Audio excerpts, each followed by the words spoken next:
ప్రస్తుతం విచిత్రమైనటువంటి పరిస్థితి.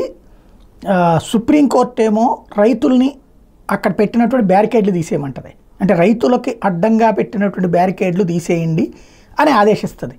రైతులు పెట్టినటువంటి ట్రాక్టర్లు అట్లాగే ఉంటాయి, అది రైతుల్ని ఎలాగైనా ఒప్పించి తీసేయండి అని సుప్రీంకోర్టు చెప్తుంది. మరి సుప్రీంకోర్టు చెప్తే పొంది తీస్తారా వీళ్ళు? ఇదే విచిత్రమైన పరిస్థితి. అంబాలా న్యూఢిల్లీ జాతీయ రహదారిపై సింబు సరిహద్దు వద్ద నిరవధిక ధర్నా చేస్తున్న రైతులతో మాట్లాడి అక్కడి నుంచి ట్రాక్టర్లను తొలగించేలా వాళ్ళని ఒప్పించాలని పంజాబ్ ప్రభుత్వానికి సుప్రీంకోర్టు సూచించింది. రహదారులు పార్కింగ్ స్థలాలు కాదని జస్టిస్ సూర్యకాంత్, జస్టిస్ ఉజ్జల్ భూయాల సభ్యులుగా ఉన్న ధర్మాసనం పేర్కొంది. పంటల కనీస మద్దతు ధరలకు చట్టబద్ధత కోరుతూ నిరసనకు దిగిన రైతులతో చర్చించే కమిటీ ఏర్పాటు కోసం రాజకీయాలకు సంబంధం లేని వ్యక్తుల పేర్ల పంజాబ్, హర్యానా రాష్ట్రాలు సూచించడంపై ధర్మాసనం సంతృప్తి వ్యక్తం చేసింది. కమిటీ విధి విధానాలు త్వరలో రూపొందిస్తామని తెలిపింది. సమస్య సామరస్యంగా గౌరవప్రదంగా పరిష్కారం కావాలని ఆకాంక్షించింది.